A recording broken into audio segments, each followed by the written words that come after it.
American dream. And we have been given a gift by God today to usher in a new dynasty, because we just inaugurated Donald J. Trump as our 47th president. And we just inaugurated J.D. Vance as our Vice President of the United States. And we did that because the American dream is alive and well, because you chose that our dream can be the dream for our children and the dream for our world. And we are at a crossroads here in America, but our future is bright because you had the courage to stand for your convictions. So I'm humbled here to talk to you about why I love the American dream. My story is pretty simple, it's unique, and some of you share in it. My parents were born and raised in East Africa. My father in the 1970s fled a genocidal dictatorship in Uganda, where he saw 300,000 of his countrymen murdered, where he saw what lawlessness would do if it was allowed to break through the system of constitutional justice. He fled, like so many others. He married my mother. They moved here. They waited in line. They stood in line because the American dream was worth standing in line for.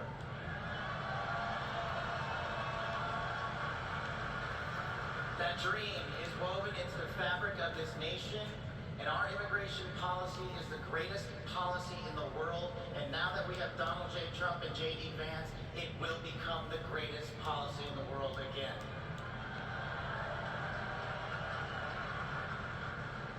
But dreams and hopes aren't enough, my friends. We gotta get to work. Tonight. And we gotta accept the realities that too many of you know from your communities. President Trump launched in his first term priorities of national security, law enforcement, economy, and global diplomacy. 2.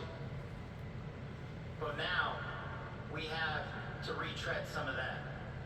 And I'd just like to go over a few of the things that our community has been living under these last few years.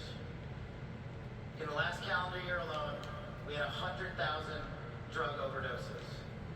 In the last calendar year alone, we had over 100,000 rapes. In the last calendar year alone, we had 17,000 homicides. That is unacceptable in 2025 in the United States of America. That is why we need constitutional law and order. When I read the statistic that for the age group of 18 to 45, the #1 cause of death is CCP fentanyl. We are not prioritized to go after the threats that face this country, and most of all, that face our future generations. But thank God, we will be starting right now.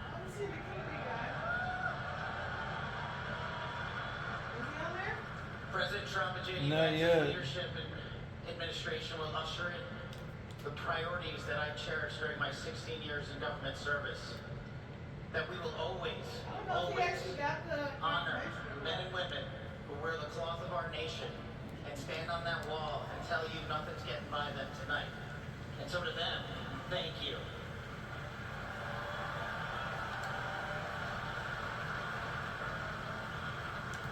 To our teachers and our frontline workers and our first responders, y'all choose to show up every single day for our children, for our communities, and we will now show up for you. Thank you for keeping us safe.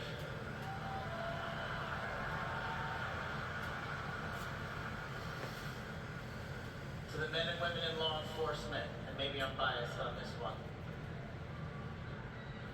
Our police officers, our sheriffs, our federal agents are some of the greatest warriors that God has ever created. And we will put them first because they have our backs, and now we will have your backs.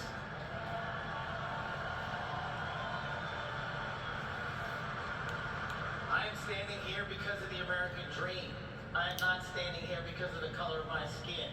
I'm standing here because I earned my right on this stage, and you earned your right to be here with me.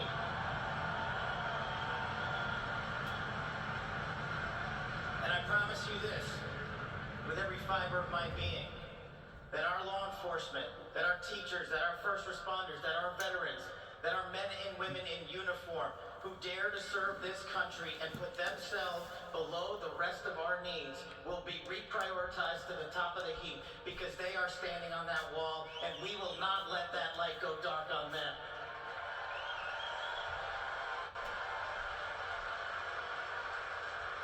Oh, I thought that was the Vegas. Whether as a Cash. national security prosecutor, So he's from Africa, huh? President Trump's deputy director of national intelligence, his chief of staff at the Department of Defense, or so many other roles that I was humbled and privileged to serve when I swore an oath to that Constitution, which I hope to do so again one day soon. You have my word that you have ushered in a dynasty of change. You have ushered in a dynasty that will allow our children That's why he didn't to go live after this American Elon. dream. My American dream. I am living No, he's coming after the Elon. world's American dream. Elon just spoke. Yeah, that's what I just said. We worked our tails off just like you all do, and I'm going to make you a deal. I promise you I will never quit on your children. I will never quit on their probably children. ordered that if you're in Because their, this American dream does not belong to me. It does Oh, not you belong think it's to just them. that This American unscripted? dream belongs to the world.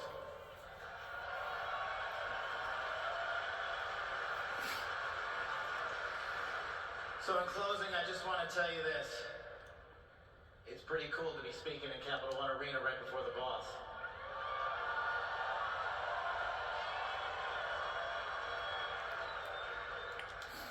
You've inspired me beyond words.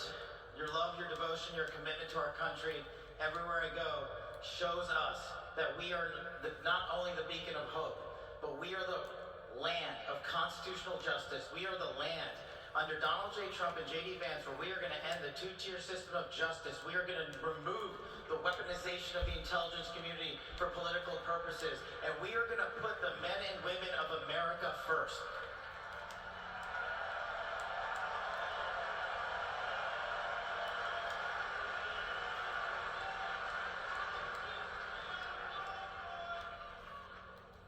So listen, there's just one thing left to do. We all got work to do.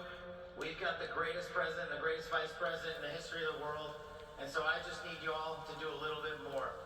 Every time you see a law enforcement officer, every time you see a veteran, every time you see a teacher, shake their hand. Give them a little bit of your time, because they're giving us all of our time. And don't forget to enjoy the ride, ladies and gentlemen. God bless America. God bless these United States of America. God bless every one of you. I'm living the American dream. My name is Kash Patel, and I ain't going anywhere. Let's go to work.